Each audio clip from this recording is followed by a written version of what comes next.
자, 오늘은 그 오병이어에 관한 아주 잘 알려진 이야기를 중심으로 다시 한번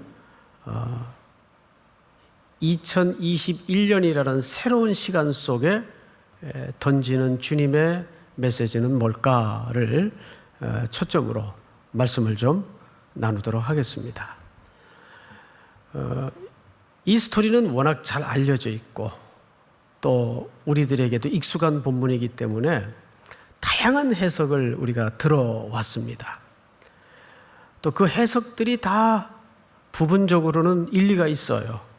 근데 그 중에 제일 그 합리성 또 이성주의에 기초한 좀 황당한 해석들도 있습니다. 예를 들면, 야, 이게 어떻게 사실이겠냐? 아이가 한 끼 먹을 저녁거리를 내놓으니까 우물쭈물하고 있던 어른들이 감동을 받아서 꿍치고 있던 도시락을 너도 나도 앞장서서 내놓는 바람에 그 들판에 놀라운 감동스러운 기적이 일어난 거지. 어떻게 떡 5개와 물고기 2마리를 떼서 계속 주는데 그걸로 2만 명가량의 사람들이 먹고 12강주리가 남을 수 있겠느냐. 그래서 상당히 이성과 합리주의적인 접근에서 그렇게 또 황당한 해석을 하는 사람들이 있어요. 1995년도 3월에 아마 여러분들도 기억을 하실 잘 알려진 사건인데, 도쿄 지하철역에서 그 일본 하면 여러분 최정밀 국가 아닙니까? 그리고 아주 첨단 과학으로 똘똘 뭉친 그런 시기였는데, 그 지하철에서 옴진리교가 가스로 테러를 일으켰어요. 그래서 무려 12명이 죽고 5,500명이 넘는 인원들이 중경상을 입었어요. 이게 뭐 일본만 경악한 것이 아니라 세계가 깜짝 놀랐어요. 어떻게 이 대명천재 일본 같은 나라에서 이런 일이 일어날 수 있겠는가. 그때 그 유명한 소설가 중에 한 사람인 그 일본의 그 무라카미 하루키라는 사람이 있어요. 노르웨이 숲도 썼고 잘 아시죠? 이분도 충격을 먹고, 야, 이건 참 말이 안 되는 황당한 사건이다 해서 이분이 직접 발벗고 나서서 그 옴진리교에 빠졌던 사람들을 62명을 정밀 인터뷰를 했습니다. 그런데 인터뷰 결과가 더 충격적이에요. 그 옴진리교에 빠진 신봉자의 대부분이 일본에서 최고의 과학 엘리트들이라는 거예요. 그러면 더더군다나 그럼 어떻게 이런 일이, 이런 맹신에 가까운 일들이 가능했는가? 그리고 그들의 그 평생을 살아온 메커니즘을 쭉 조사를 해봤더니 논리적인 글, 과학적인 사고방식만 어릴 적부터 쭉 읽고 학습하고 인생이 그렇게 형성이 된 거예요. 그래서 이 사람들은 1 더하기 1은 반드시 2가 나와야 돼요. 근데 여러분, 1 더하기 1은 2가 나올 수 있지만, 2를 포함할 수 있지만, 이것이 인문학적으로 해석을 하면 상승작용을 일으켜서 5도 되고 10도 될 수 있단 말이에요. 그렇잖아요? 예, 우리가 2 사람이 힘을 합치면 꼭 2 사람의 에너지만 나오는 게 아니에요. 그러면서 이 무라카미 하루키가 아주 중요한 얘기를 하나 결론을 냈는데 그 대목이 굉장히 인상 깊었습니다. 뭐냐 하면 이런 사람들의 사고방식은 초월적인 것을 받아들이지 못한다. 사람이 살다 보면 이렇게 될 수도 있고 저렇게 될 수도 있다는 여지가 의식 구조 속에 형성이 안 돼 있다. 그래서 이런 사람들이 잘못된 종교에 빠져버리면 맹신자가 돼요. 자, 기독교는 초월주의로 가서는 안 되지만 초월적입니까? 아닙니까? 초월적이란 말이에요. 예수님의 탄생서부터 동정녀 마리아에게서 태어나셨어요. 그거는 과학적인 접근과 이성적인 합리적인 사고의 논리적 추적으로는 설명이 안 되는 부분이란 말이에요. 그렇듯이 오늘 이 오병이어의 기적도 우리는 너무 이것을 논리적인 접근, 과학적인 접근을 통해서 거기에 딱 떨어지는 결과물을 내듯 해석을 접근해서는 안 돼요. 그냥 성경에 쓰여 있는 대로 예수님은 이 사건을 통해서 우리들에게 어떤 그 팩트 이상의 부요한 메시지를 드러내고 싶었던 걸까? 여기에 우리가 조금 접근을 해보면 뜻밖의 놀라운 주님의 마음을 만날 수가 있습니다. 자, 그런 차원에서 첫 절인 13절을 봅시다. 예수께서 들으시고 배를 타고 떠나사. 자, 잠깐 절을 보실까요? 예수께서 들으시고 그랬어요. 그럼 앞에 어떤 들었던 이야기와 오늘 전개될 사건은 연결고리나 맥락을 갖고 있을 거란 말이죠. 무슨 얘기를 들었을까요? 헤롯의 궁궐에서 일어난 세례 요한의 끔찍한 참수형의 소식을 들은 거예요. 요한의 목배임을 당한 참수형은 헤롯의 궁궐에서 일어났어요. 당시 이스라엘 땅의 모든 부와 사치가 향락으로 자리매김한 상징적인 장소, 모든 것이 갖추어져 있는 장소, 헤롯 궁궐이에요. 이 헤롯이라는 사람은 지난주 잠깐 언급을 했듯이 이 헤롯 안티파스를 얘기하는데, 이 사람은 평생 살면서 로마 황제의 눈치만 늘 몰두하고 살았어요. 어떻게 해서든지 저 사람에게 좀 마음이 들어서 왕의 타이틀을 내가 따올 수 없는가 해서 그는 그 나사렛 근처에 땅을 전부 갈아엎어가지고 디베랴라는 도시를 만들어요. 이 디베랴라는 말은 사실 황제에게 바쳐진 도시예요. 그래서 황제의 이름을 붙여 그 도시를 만들죠. 그게 헤롯의 일생의 삶의 패턴이었어요. 그리고 가장 악한 자의 생일날 가장 의로웠던 세례 요한이 그들의 말도 안 되는 거래에 의해서 자기 아내를 또 자기 수양딸을 기쁘게 하기 위해서 세례 요한의 목을 쳐요. 그 소식을 예수님이 들으셨다 그 말이에요. 그래서 지난주 설교 제목이 뭐였죠? 세례 요한의 죽음이 주는 성도들의 삶의 의미는 뭘까?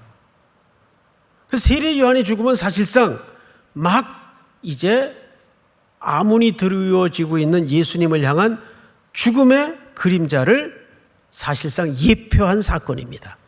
요한이 그렇게 죽었듯이 이제 요한이 오리라 가르쳤던 그 메시아가 그렇게 죽을 것이라는 것을 암시해 주는 거예요. 예수님이 그 소식을 들으시고 어디로 가셨나를 잘 보세요. 13절을 보니까 배를 타고 떠나사 따로 어디로 가셨어요? 빈들. 마태도 마가도 누가도 이 세 복음을 공관복음이라고 하죠. 요한복음은 따로 제외를 하더라도 다 빈들로 가셨다고 설명합니다. 근데 빈들이에요. 무엇과 대조를 위한 절묘한 배치되는 그림일까요? 헤롯 궁궐과 배치되는 그림이에요. 세례 요한이 일상을 살았던 그 빈들로 예수님도 들어가십니다. 그런데 그 빈들로 사람들이, 무리들이 뭔가를 절실히 허기가 진 채 따라 찾아와요. 그 내용을 좀 읽어보십시다. 무리가 듣고 여러 고을로부터 걸어서 따라간지라. 자, 우리 14절 다 같이 시작. 예수께서 나오사 큰 무리를 보시고 불쌍히 여기사 그 중에 있는 병자를 고쳐 주시니라. 네. 저기서 애어른 장애를 가진 자들 할 것 없이 막 몰려오니까 예수님이 그 무리를 보시고 제일 먼저 어떻게 했다고 되어 있죠? 불쌍히 여기사 스플랑크니조마이. 여러분들에게 몇 번 나누었던 본문이죠. 불쌍히 여기사. 이 스플랑크니조마이는 사실 제사를 드릴 때 제물의 내장을 자르다 태우다 라는 고대 어의를 담고 있습니다.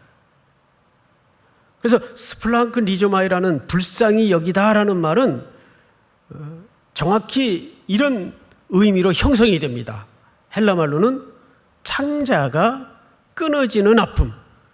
히브리인들은요, 독특하게도 이 우리 몸 안에 장기의 그 감정의 좌소가 있다고 믿었어요. 사실. 근데 그 정서가 놀랍게도 우리 민족의 정서와 같아요. 우리도 그런 말을 하지요. 너 간이 부었구나. 그럼 무슨 말인지 우리 알잖아, 그죠? 아유, 배알이 꼴린다. 이런 말 하고 간이 콩알만해졌다. 뭐 이런 내장 장기를 유비해서 감정을 표현하는 한국말이 굉장히 많아요. 그런데 이 똑같은 정서가 유대인들에게도 담아져 있는 거죠. 그래서 여기 스플랑크니조마이라는 불쌍히 여기다라는 의미는 정확하게 창자가 동갈이 나는 아픔. 동갈이 난다가 무슨 말인지 아시죠? 이게 사실은 경상도 말인데 끊어지는 아픔이다 그 말이. 이제 중국 고대사에 나오는 이야기인데 전쟁을 하던 어느 병사가 원숭이를 잡았어요. 근데 새끼 원숭이에요. 그걸 눈치챈 어미 원숭이가 죽으라고 울면서 따라와요. 소리를 지르면서. 병사가 놔주고 싶어도 상황이 여의치 않아서 안 놔주고 있으니까 결국은 따라오던 원숭이가 꽥 하고 그 앞에서 죽은 거예요. 죽은 원숭이 배를 보니까 배가 좀 이상하더래요. 그래서 병사들이 배를 열어보니까 그 창자가 끊어져 있다는 거예요. 끊어져 있다는 거예요. 여러분, 미물도 참 그 모성에 대한 그 몸부림과 표현은 대단해요. 대단해요. 뭐 동물의 농장이나 요즘 개에 대한 프로가 많잖아요. 그 개들의 그 끈끈한 모성애의 그 행동들을 보면요. 야, 정말 사람이 부끄러울 때가 많아요. 요즘 같은 그런 흉흉한 소문이 들려오는 상황 속에서 야, 우리가 정말 저 짐승만도 못할 때가 많구나. 근데 예수님이 그런 무리들을 보시고 불쌍히 여겼다는 말은 창자가 끊어지는 통증을 느꼈다 그 말이에요. 그런데 이 단어가 얼마나 중요한지 우리 인류의 모든 구원의 기초가 되는 단어예요. 하나님의 기적, 하나님의 역사, 하나님의 구원은 전부 이 단어가 뿌리예요. 불쌍히 여기사. 사랑하는 형제자매 여러분, 사실 신앙이라는 게 그렇게 복잡하질 않아요. 그죠? 하나님이 나 한번 불쌍히 여기시면 끝나요. 그래서 최고의 지혜는 뭡니까? 하나님 앞에 달려드는 거예요. 아버지, 하나님 앞에 달려드는 거예요. 제가 아이들 어릴 때 막 야단을 쳐요. 그러면 큰아이는 아주 지혜로워서 얼굴이 실룩실룩 하다가 얼른 아빠 품으로 달려들어요. 그러면 제가 저리가 이 기집애야, 그러겠어요 제가? 그러겠어요? 여러분, 잠 깨라고 다시는 그러지 마. 끝난 거예요 그걸로. 뭐 노트북이 망가진들 뭐 어떡하겠어요. 아빠하고 달려드는데. 이게 지혜예요, 지혜. 자녀의 지혜예요. 모든 우리의 구원과 하나님의 역사와 기적은 불쌍히 여기심부터 시작이 되는 겁니다. 그리고 그 다음에 아주 중요한 얘기가 있는데 잘 보세요. 불쌍히 여기사 그 중에 있는 병자를 고쳐주니라. 할렐루야. 자, 제가 지금 이 왼쪽 옷깃에 장애인 주일의 배지를 달고 있죠. 오늘 장애인 주일이에요.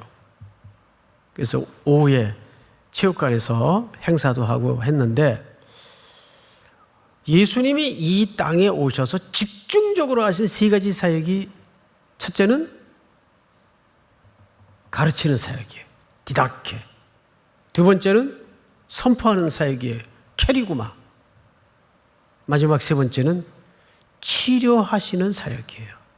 가르치고 전파하고 치료하시는 사역이었어요. 근데 이 치료는 사실상 굉장히 포괄적인 개념입니다. 단순히 아픈 사람을 고쳐주는 것도 물론 치료의 범주 안에 들어가지만, 이 치료는 오늘 이런 날을 우리가 기념하여 지키는 것처럼 사실 이런 날이 필요 없어야 돼요. 우리 일상 속에 이런 연약한 자들을 함께하는 정서가 훈련되어 있어야 돼요. 이런 연약한 자들을 돌보고 함께하는 것도 넓은 광의적 차원에서는 치료의 사역이에요.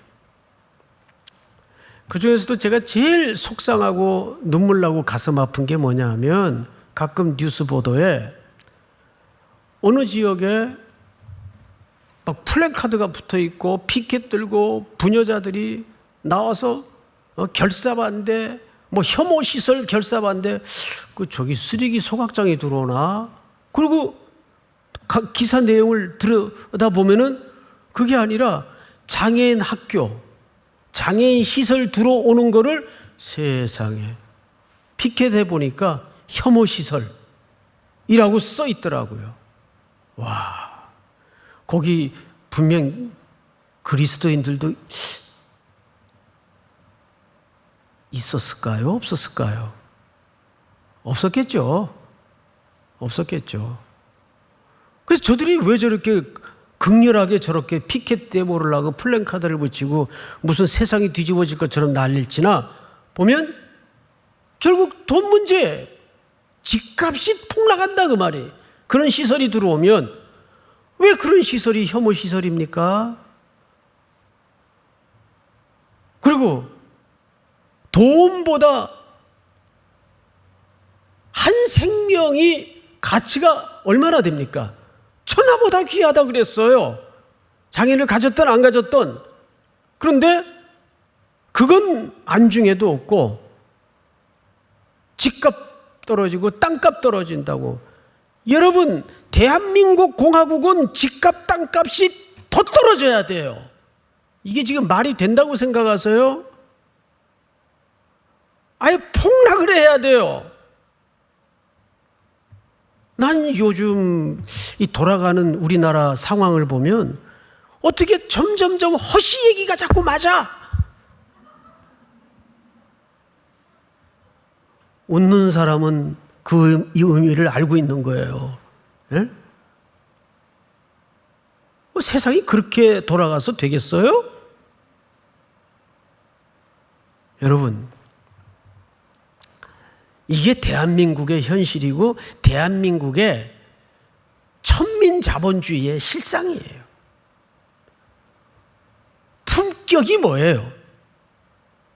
그런 약자들이 똑같은 인간적인 대우를 받고 돌봄이 가능한 사회. 오늘도 당회에서 무슨 보고가 하나 올라왔는데 저 인천 쪽에 10대 아이들이 그냥 철딱서니가 없잖아요. 사고를 친 거예요.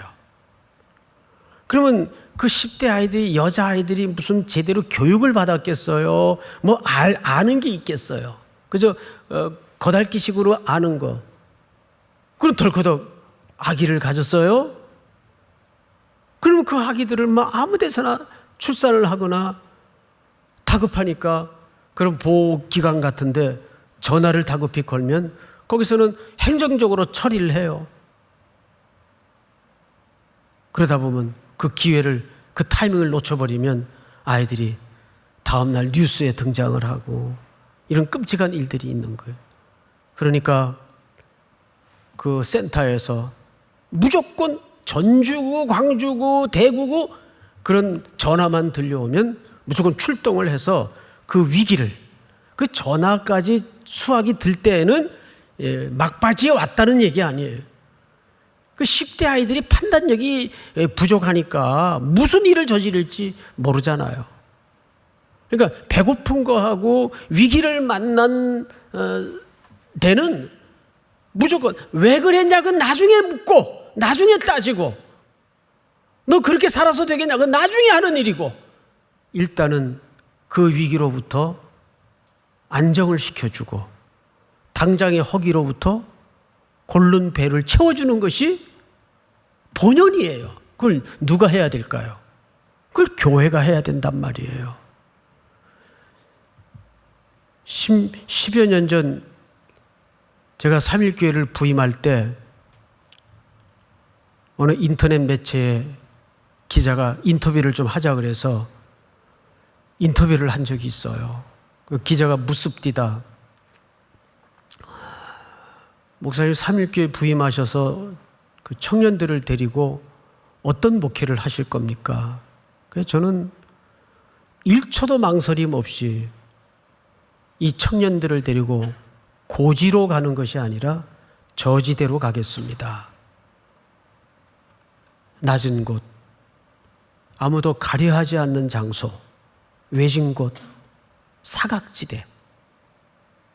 여러분, 고지는 가겠다는 사람들이 머리가 터져요. 많아요.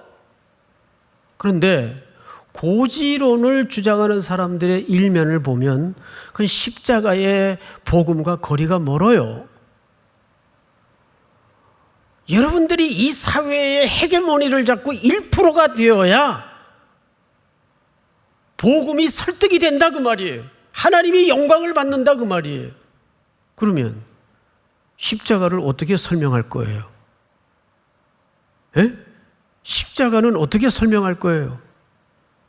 그것이 기독교의 가치여야 한다면 아니에요. 이 사회 엘리트를 만들어내고 이 사회 리더들을 만들어내는 것도 물론 그건 부정한다는 얘기가 아니에요. 그래야지요. 그러나 교회에 추구해야 될 예수님의 시선과 가치는 메인스트림은 이 병든 세상, 슬픔이 가득한 땅을 고쳐내고 치료하는 것이에요. 불쌍히 여기사 그들을 치료하시니라. 자, 그 얘기를 이제 어떻게 실제적으로 하시는가를 보십시다. 자, 몇 절을 보시냐 하면 15절. 우리 다 같이 읽겠습니다. 시작. 저녁이 되매 제자들이 나와 이르되 이곳은 빈들이요 때도 이미 저물었으니 우리를 보내어 마을에 들어가 먹을 것을 사 먹게 하소서. 자, 여러분, 장소는 빈들, 시간은 저물었어요. 세상 이보다 더 절박하고 쓸쓸한 풍경을 그려낼 문장이 있던가요? 저는 이 본문을 대할 때마다 저희 어머님이 하루 종일 품팔이 하시고 들어오셔서 네 남매 머리맡에서 그 고향 생각하시면서 처녀적에 외웠던 노래를 흥얼흥얼 부르시던 풍경이 기억이 돼요. 그 어르신들 옛 노래 중에 이런 노래가 있어요. 한마디만. 지금 마지막 시간이니까. 뭐 이제 집에 돌아가면 뭐 하겠어요? 뭐 미우새를 보겠어요? 예?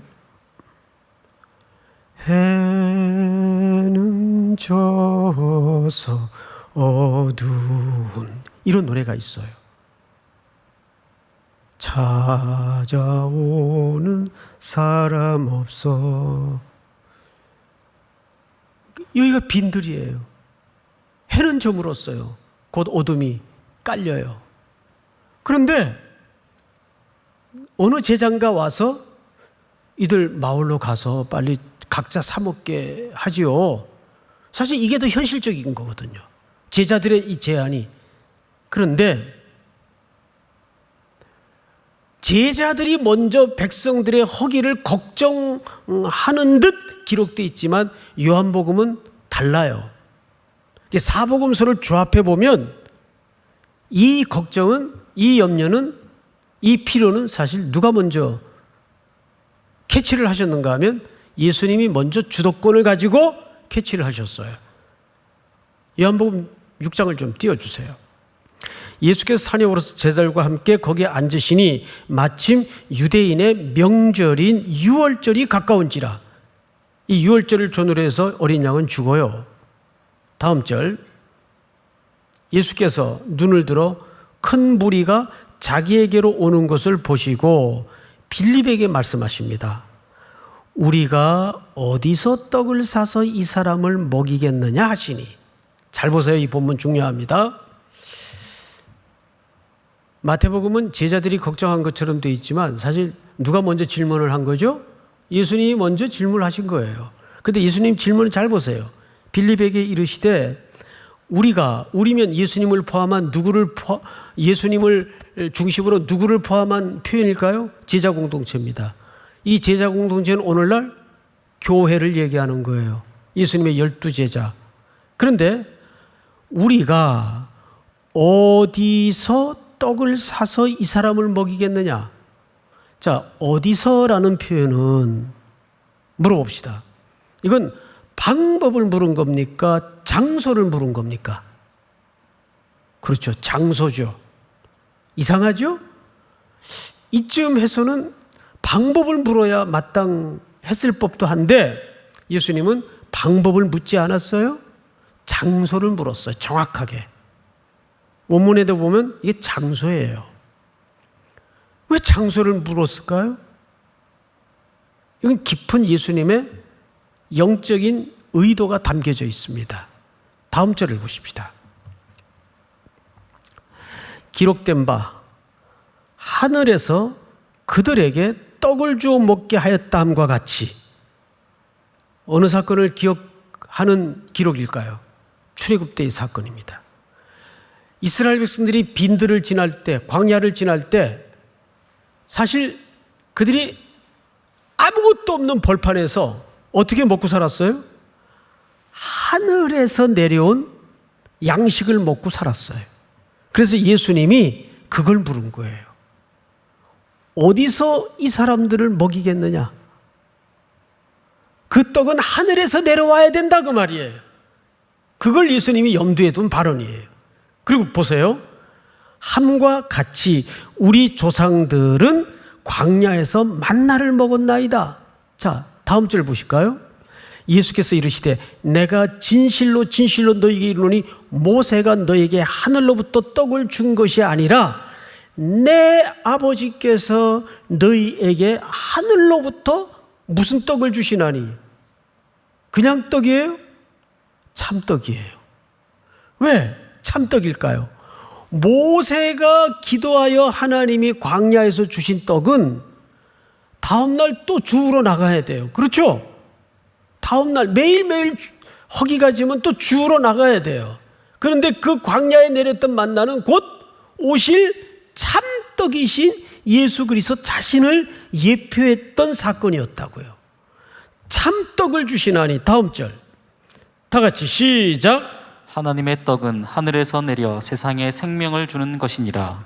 그들이 이르되 주여 이 떡을 항상 우리에게 주소서. 이 말귀 못 알아들어요 지금. 35절 시작. 예수께서 이르시되 나는 생명의 떡이니 내게 오는 자는 결코 줄이지 아니할 터이요 나를 믿는 자는 영원히 목마르지 아니하리라. 네. 실컷 그 의미를 예수님이 주석해 주시고 해석해 주시고 설명해 주시니까 요한복음 나중에 집에 가서 읽어보시면 그 끝에 뭐라고 되어 있는지 아세요? 어렵도다 이렇게 되어 있어요. 제자들이 어렵도다. 자, 다시 오늘 본문으로 돌아가십시다. 성경을 보세요. 16절 예수께서 이르시되 갈 것 없다 너희가 먹을 것을 주라. 자, 앞을 보실까요? 아주 중요한 본문입니다. 따라서 해볼까요? 갈 것 없다 너희가 먹을 것을 주라. 자, 이 말은 오늘 본문의 척추와 같은 본문이에요. 중심 본문이에요. 예수님이 백성들의 허기짐을 누구에게 해결하도록 위탁하고 있습니까? 위임하고 있습니까? 부탁하고 있습니까? 제자 공동체예요. 그러면 이 허기진 세상에 핏빛으로 얼룩진 이 공고한 상황을 놓고 예수님은 지금 누구에게 그 허기를 채울 수 있도록 부탁하고 있습니까? 교회입니다. 교회는 그래서 고지대로 가야 되는 것이 아니라 낮은 곳, 저지대로 가야 돼요. 근데 그 부탁을 지금 갈 것 없다. 너희가 먹을 것을 주어라. 그러면 이 부탁을 들은 제자 공동체는 그것을 해결해야 되는 지금 책무가 얹어져 있어요. 그건 동시에 오늘 우리에게 던져주시는 책무예요. 제가 한 2주 전에 금요 기도회를 인도하면서 요즘 그 선교 상황에 대해 잠깐 말씀을 나누었던 적이 있어요. 지금 선교사님들이 현장에서 지금 뭐 너무너무 의료도 열악하고 또 미얀마 같은 데는 지금 퇴로가 없으니까 막바지까지 버티고 있다가 가족 먼저 보내고 마지막 비행기를 타고 다 퇴각을 했어요. 지금 자가격리 중에 있는데 이게 우리 교회 문제만이 아니라 각 교회들이 대한민국의 선교사를 파송했던 모든 교회들의 지금 공통적인 문제예요. 거기다 대고 또 어떤 정신 나간 일부의 사람들은 선교사가 떠났으면 거기다 뼈를 묻을 생각을 해야지 그 전염병 때문에 퇴각을 하냐고 그런 얘기를 또 막 해요. 그럼 자기 뼈를 거기다가 묻지 왜 남의 뼈 가지고 그래요? 예? 이렇게 말을 그렇게 함부로, 저도 이제 말을 좀 함부로 하는 경향이 있긴 한데, 그 남이 목숨 가지고 이렇게 남의 말을 함부로 하는 게 아니거든요. 어쩔 수 없이 이제 다 들어왔어요. 그 KWMA 그 선교 총괄하시는 사무총장님이 제 방에 오셔서 고민을 털어놓는 거예요. 이 지금 선교사님들 거처 때문에 골머리를 지금 앓고 있다고. 그래서 저도 들은 대로 설교 시간에 그냥 푸념하는 듯이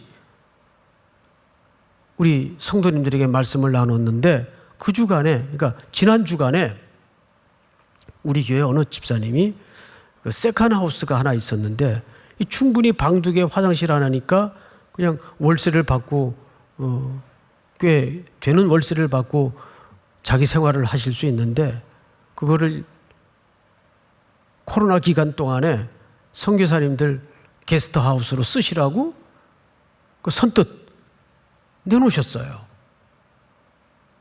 이게 얼마나 감사해요.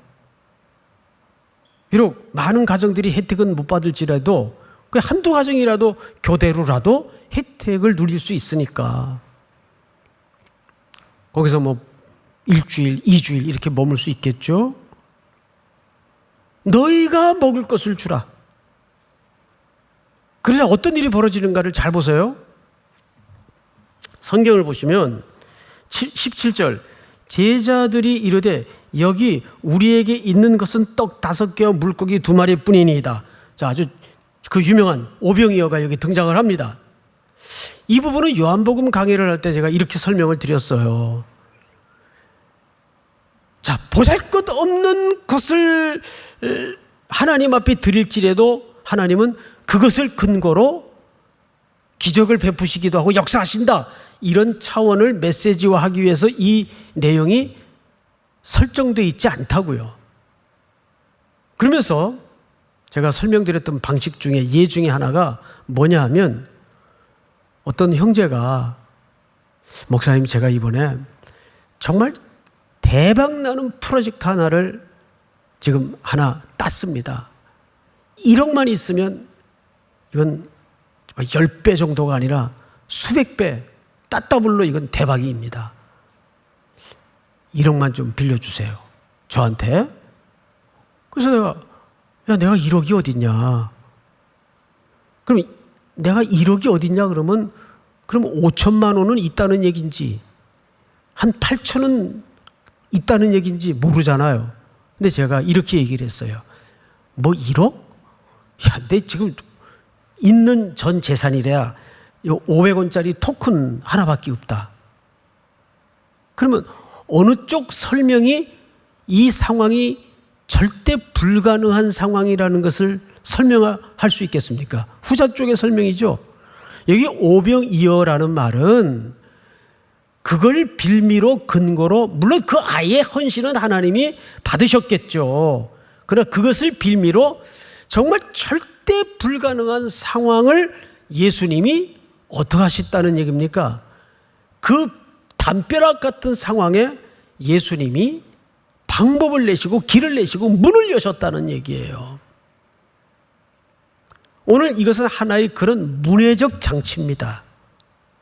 이 들판에 지금 허기져 여기저기 널려져 있는 2만가량의 백성들이 먹기에는 이게 얼마나 절대로 불가능한 분량인가를 역설적으로 설명하는 하나의 설명 방식이다 그 말이에요. 그런데 이상한 아이러니가 벌어집니다. 자, 18절을 우리 다 같이 한번 읽겠습니다. 시작. 것을 내게 가져오라 하시고 다시 한번 시작. 이르시되 그것을 내게 가져오라 하시고. 마태, 마가, 누가, 요한 중에 이 본문은 마태만 기록을 하고 있어요. 자, 이것이 중요합니다. 마태는 과연 여기서 뭘 강조하고 싶었던 걸까? 분명 예수님이 16절에서 너희가 먹을 것을 주라 그랬어요. 그러면 누구 보고 해결하라는 얘기입니까? 제자들에게 맡겼어요. 근데 지금은 또 여기 보리떡 5개하고 물고기 2마리 있습니다. 그러니까 누구에게로 가져오라고요? 4개로 가져오라 그랬어요. 이거는 아주 중요한 영적인 질서를 의도하고 있는 거예요. 우리가 이럴 때 있죠. 정말 도와주고 싶어요. 돈은 없어요. 난 방법도 잘 모르겠어. 그러면 이건 내 몫은 아닌가 보다. 손 털면 말 그대로 그걸로 손 터는 거예요. 그런데 그 어떤 이들의 어떤 현장에 절실한 문제를 내가 맞닥뜨렸을 때 우리는 머릿속에는 너희가 먹을 것을 주라. 이게 쟁쟁쟁쟁쟁쟁 거려요. 근데 나는 방법도 모르겠고 가진 것도 없어요. 그럼 거기서 손 털어야 될까요? 어떻게 해야 될까요? 주님, 누구에게 가져 나와야 돼요? 누구에게 가져 나와야 돼? 그 불가능한 상황을 예수님에게 드리고 예수님에게 가져 나올 때 그 문제는 누구의 문제가 됩니까? 예수님의 문제가 되는 거예요. 믿습니까? 그때 그 문제는 주님의 문제가 되는 거예요. 우리는 내가 방법이 없으니까 왜 자기가 하려고 그래? 왜 자기가 할 수 있다고 생각을 해요? 여러분, 내가 가지고 있어도 마음이 없으면 나는 못하는 거예요. 근데 안 가지고 있더라도 내가 드릴 마음만 있다면 기도라도 드릴 수 있는 거예요. 믿습니까? 그 얘기를 하는 거예요. 불가능한 걸 하나님 앞에 내놨더니 예수님이 받으셔서 제자들에게 나누어 주시고 제자들은 백성들에게 나누어 주시고 백성들은 먹고도 몇 광주리가 남았더라? 12바구니가 남았더라. 12바구니가. 할렐루야. 이게 하나님의 영적인 질서예요. 우리 가끔 또 이런 경우도 있어요. 뭐 드문 예이긴 하지만 어느 분이 제가 이번에 좀 주식이 상종가를 쳐서 좀 수익이 많이 올랐습니다. 게다가 엎친 데 덮친 격으로 비트코인까지 올라가가지고 제가 이 은혜를 주체할 수가 없어서 목사님 그 신학생들도 많이 도와야 되고 선교도 다니시는데 이거는 목사님이 가지고 계시다가 그런 목회 활동에 좀 쓰십시오. 얼마나 좋겠어요, 제가. 그러면 피차 망하는 거예요. 예? 그러면 피차가 망하는 거예요. 한 번도 그런 걸 받아본 적도 없지만 반드시 이렇게 얘기합니다.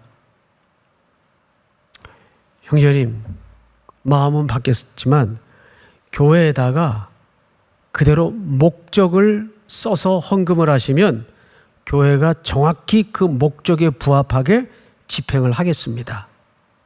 교회 헌금하십시오. 여러분, 그걸 넙죽 받아놓으면 인간의 의가 기어 올라와요.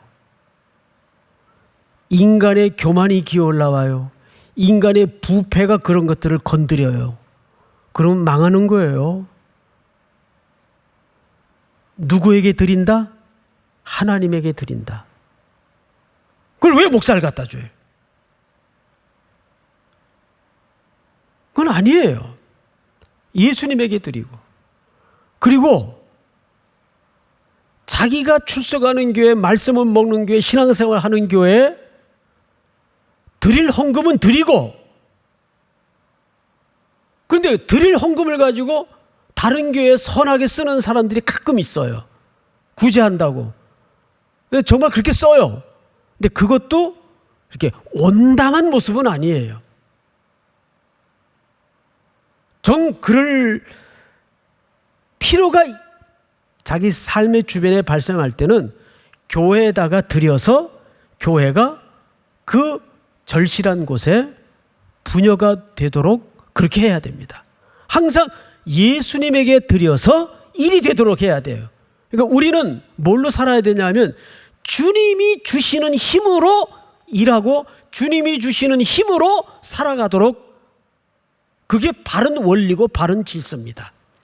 믿습니까? 근데 그걸 만약에 내가 직접 집행을 하고 하면 시험에 들거나 자기 의가 만들어지고 자기 율법이 될 수가 있어요. 굉장히 위험해요. 영적으로 건강하지 못해요. 믿습니까?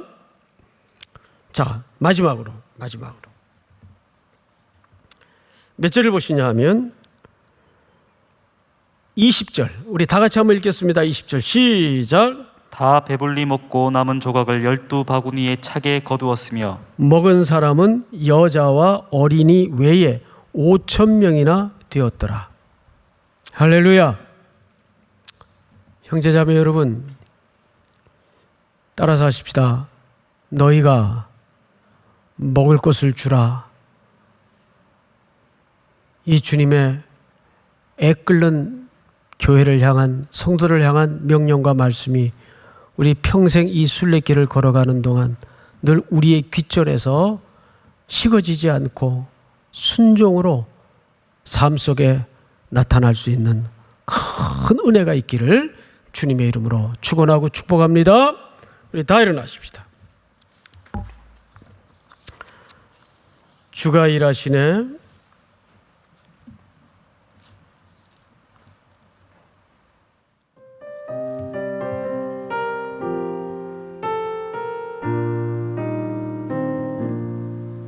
날이 저물어 갈 때 빈들에서 걸을 때 그때가 하나님의 때 내 힘으로 안 될 때 빈손으로 걸을 때 내가 고백해 여호와 이래 주가 일하시네. 주가 일하시네 주가 일하시네 주께 아끼지 않는 자에게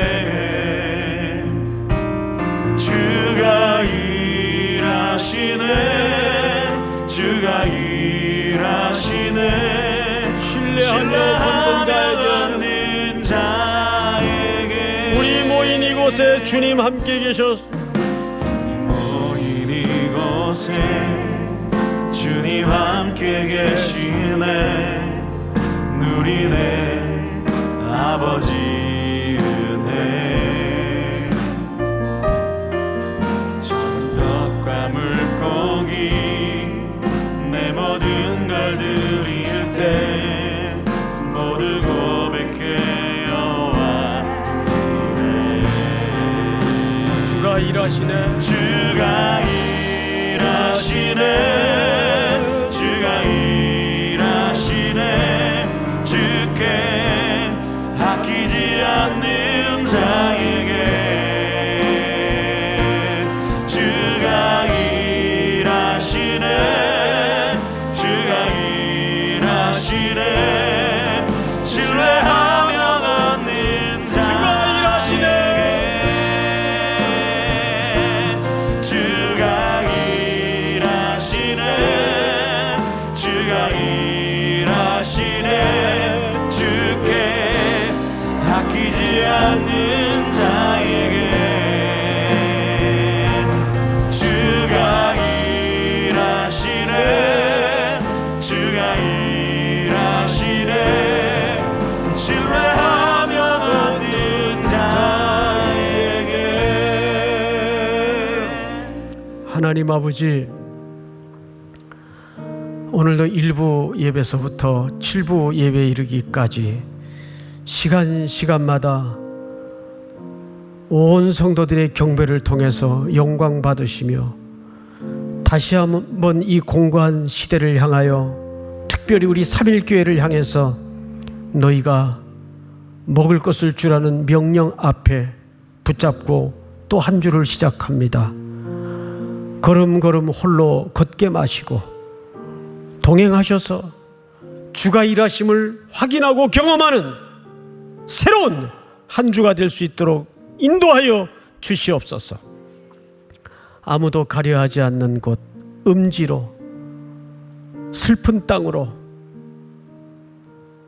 모두가 외면하는 땅으로 주님의 마음을 쫓아, 눈길을 쫓아, 걸음을 따라 열심히 따르는 그리스도의 제자가 될 수 있도록 오늘 여기에 일어선 모든 성도들의 머리마다 성령으로 새롭게 안위하여 주시옵소서.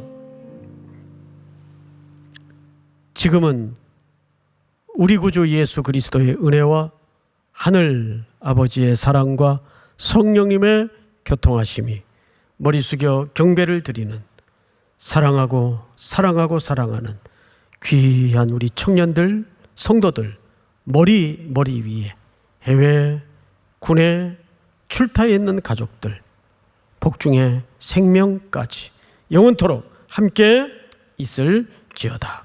아멘.